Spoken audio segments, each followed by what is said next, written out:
Okay, before I get into today's topic, firstly, welcome to Trinidad Empowerment Network. If this is your first time here, please like, please subscribe. So before I get into today's video, I want to make some things clear. I speak on this topic from experience, in fact, 21 years of it, from real world experience,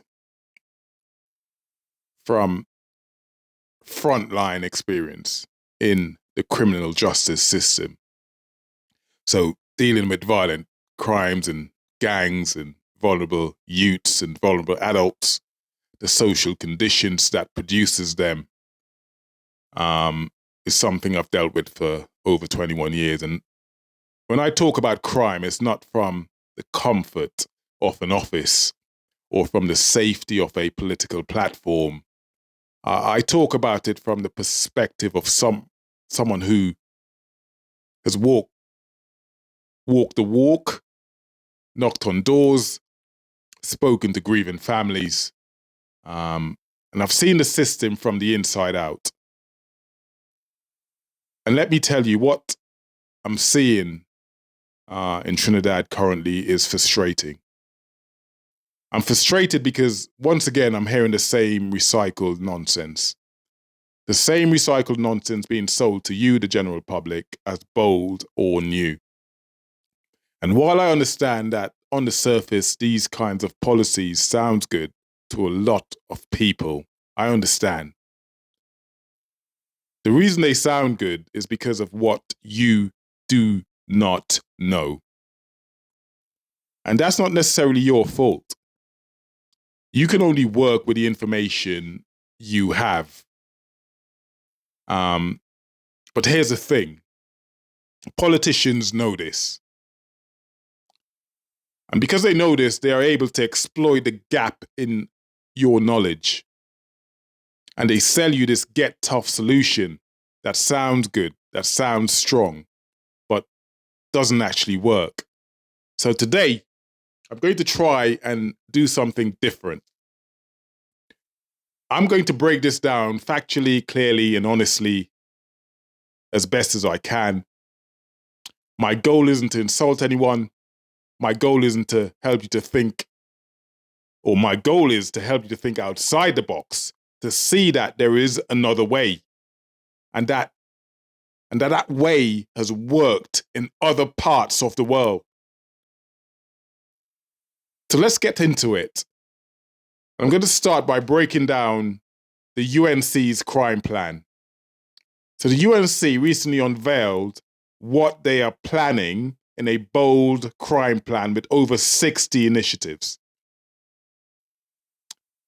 And I've listed some of the key points in their crime-fighting plan.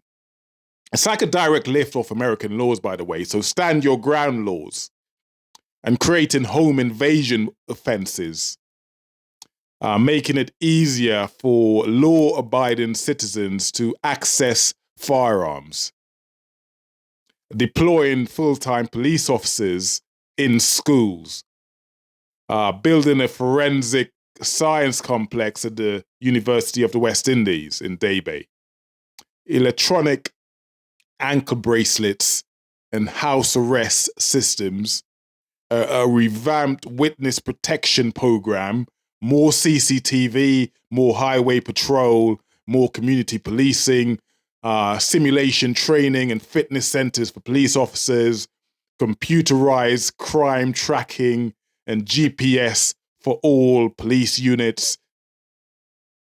And for the general public, on the surface, I fully understand why to you this sounds incredibly impressive. But here's the real problem. None of this is new. We've done this before, and it has not worked. And today I'm going to explain to you why this tough on crime has failed globally. I'm going to start by looking at the United States, the king of tough on crime policies. They've spent decades building more prisons, putting more police on the streets, and flooding their communities with guns. The results? America, the United States of America, has the largest prison population in the world. They spend billions every year on law enforcement. Yet, they still face mass shootings, police violence, and some of the highest crime rates in the world, bar none. According to the US Office of Justice Programs, these get-tough strategies have not reduced crime in any meaningful way. In fact, nearly 50 US states have started reducing their prison populations whilst seeing crime drop. Meaning, more prisons and more police does not equal less crime.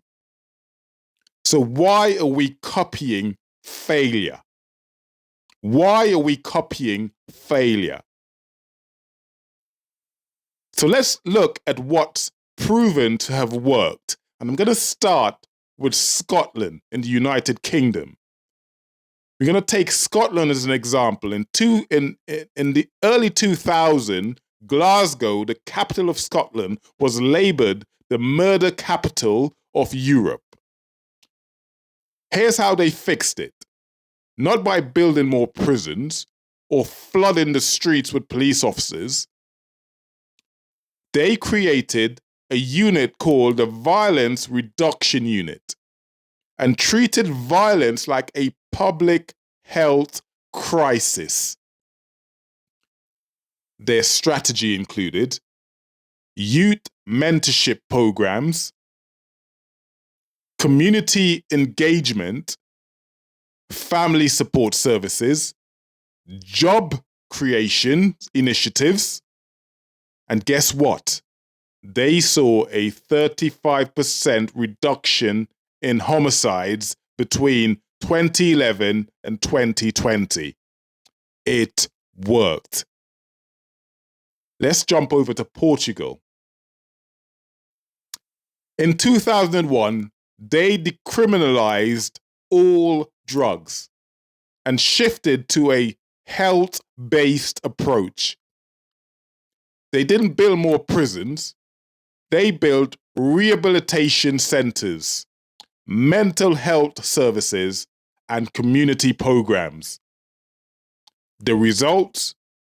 Fewer drug-related deaths, lower HIV infection rates, reduced youth drug usage, and again, it worked. Let's jump over to Norway. Norway have one of the world's lowest reoffending rates. In fact, the lowest world reoffending rates is in Norway. Their prisons focuses on rehabilitation, education, and job training.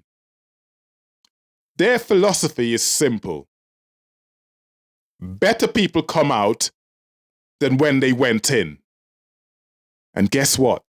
It works. So what should we be demanding? What does real crime prevention look like? It looked like investment in youth apprenticeship programs, after-school clubs, entrepreneurship training, mental health services, work-life balance policies to support parents, job creation, economic empowerment.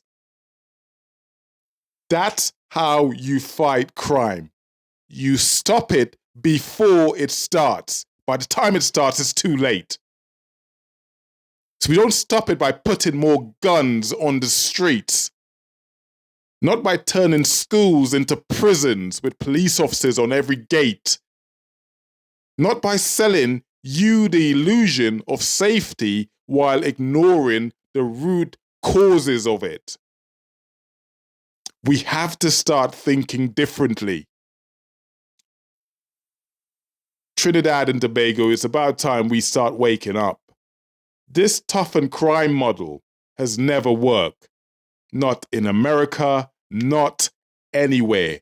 We keep doing the same thing and expecting a different result. It's the definition of madness. What works is investing in people, building communities, creating opportunities. We don't have to follow the same failed footpath of America. We can choose a better way, one that's proven, sustainable, and truly, truly effective. I've said this numerous times, and I would keep saying this. The definition of madness is doing the same thing and expecting a different result. We cannot keep doing this. We cannot keep doing this. At some point, we have to wake up. What we are doing is not going to work. And I know there's a lot of people out here who are going to disagree with me, because what the politician is saying to you sounds good. I know people are going to come into the comments suggesting their own ways and saying, well, this, that, it's easy for you to say this. Talking about giving people guns is not a viable solution for crime. You give law-abiding citizens more guns, their kid goes into the bedroom, they pick up the gun, they start playing with it, the next thing you know, bang, the gun's gone off. It happens all the time in America. It happens all the time, believe me. This is not a long-term solution. We have to fix the root causes of these issues. I've used the example in the past before of someone who is diabetic. There are lots of people in the Caribbean that are diabetic. Type 2 diabetes is a reversible illness. It's a reversible illness, but by the time you contract it, you go to the doctor, they give you insulin. Insulin does not reverse diabetes. They give you insulin because your body is no longer producing insulin. What you have to do is tackle the source of the issue. What you have to do is stop yourself from getting it in the first place. And that requires you eating healthier. That requires you exercising. That requires you looking after the body God gave you. And if you disrespect the body that God gave you, you'd end up being ill. Prevention is better than cure. Prevention is better than cure. We need to address the issues and we need to address why people decide to pull a gun to commit crime in the first place. Because by the time they do, it's already too late. So I hope this video makes sense. I hope you start thinking about this differently. I know this is a very controversial topic, and I know a lot of people are not going to necessarily agree with my take on this, but I've given you the facts and figures of things that work. I've given you the facts and figures of things that actually work. And I've given you examples that hasn't worked. And I promise you, if we continue along this same trend, we'd end 2025 with over 630 odd murders again. And then you'd revert back or refer back to this video and say Nigel was right.